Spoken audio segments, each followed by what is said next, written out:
The Association for Vascular Access recently published the standards of care for peripheral intravenous catheters. The intention of this publication was to provide a concise guidance document on the insertion, care, and maintenance of peripheral IVs. Did you know that peripheral IV insertion is the most common invasive procedure performed in healthcare today? Join us through this series as the nurses here at Braun Medical walk you through the 16 key areas of focus. The first focus area in the publication is actually my personal favorite. It's to assess the intravenous access needs. Well, what does this mean? The first thing we should always ask ourselves is a peripheral IV the right device? We should also think about how we're including the patient, if possible, in the decision-making. And lastly, we should be assessing the peripheral IV on a daily basis to ensure it's still needed. The days of a just-in-case IV are quite behind us. I hope you'll follow along as we uncover more great findings in this great standard of care. Educate, inform, and collaborate with patients and their caregivers. This is really important for healthcare organizations and for the clinicians we interact with every day to make sure that we are starting with the basics when it comes to PIVC care. Do our patients understand even what an IV is? To us, that is very basic and something that we often take for granted. But a lot of times our patients do not know what an IV is. They're at the hospital because they don't feel well, they're in pain, they're scared, and their doctor says they need this. So it is our job to make sure they understand what an IV is and why they are getting it. They have a say. They are part of the process in making sure that we choose a good site for them. Education and competency when it comes to peripheral IV catheters is so important, not only for our new nurses in school, but even more so in the healthcare organization. It's important to have standardized, continuing education to promote that best practice for our patients. It's time to ensure that we train our new employees on best practice and get away from, that's how I've always done it, or this is just what we do.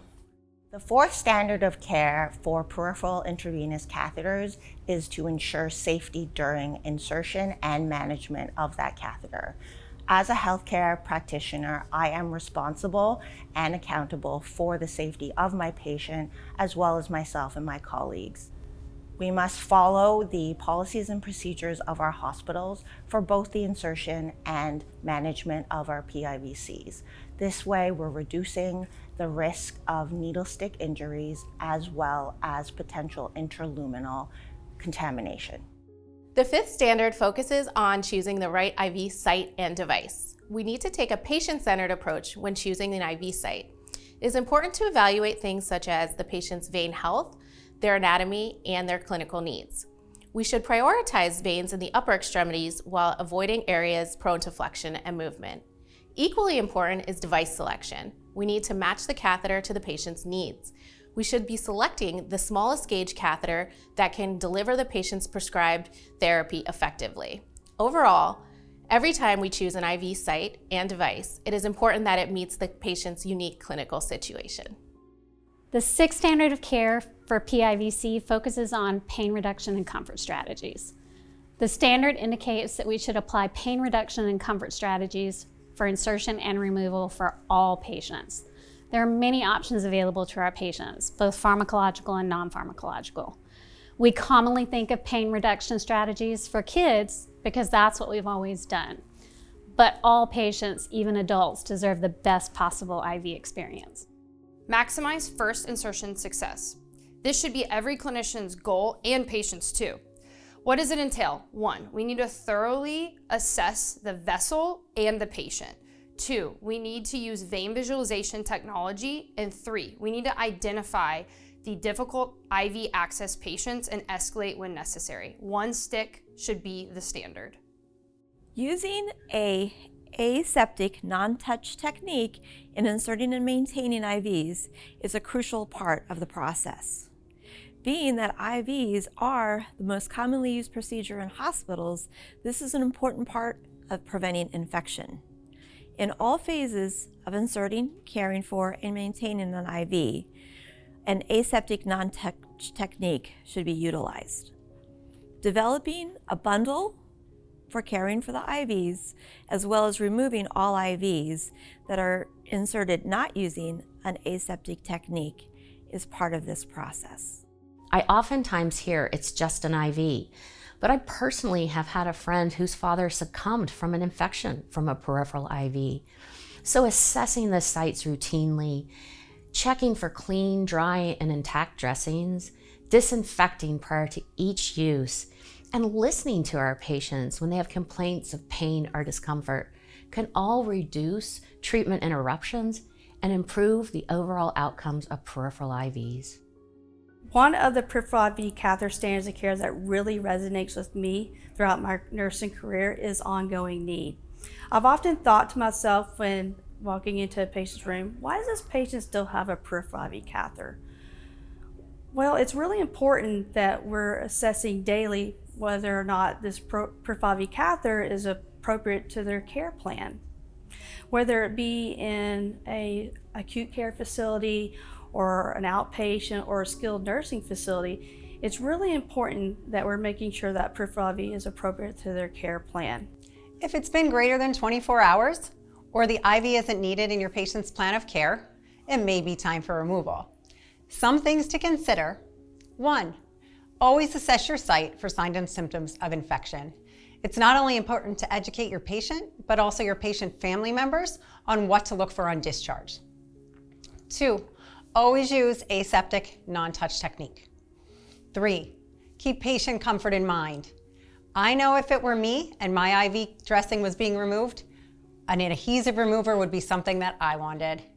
And 4, of course, always apply pressure and a dry dressing. The 12th standard of care is documentation. As clinicians, it's our obligation to follow our care with the appropriate documentation as it relates to the life of the IV catheter. This includes the insertion process and unsuccessful attempts, the maintenance, removal, and all routine assessments. As they say, if it's not documented, it didn't happen.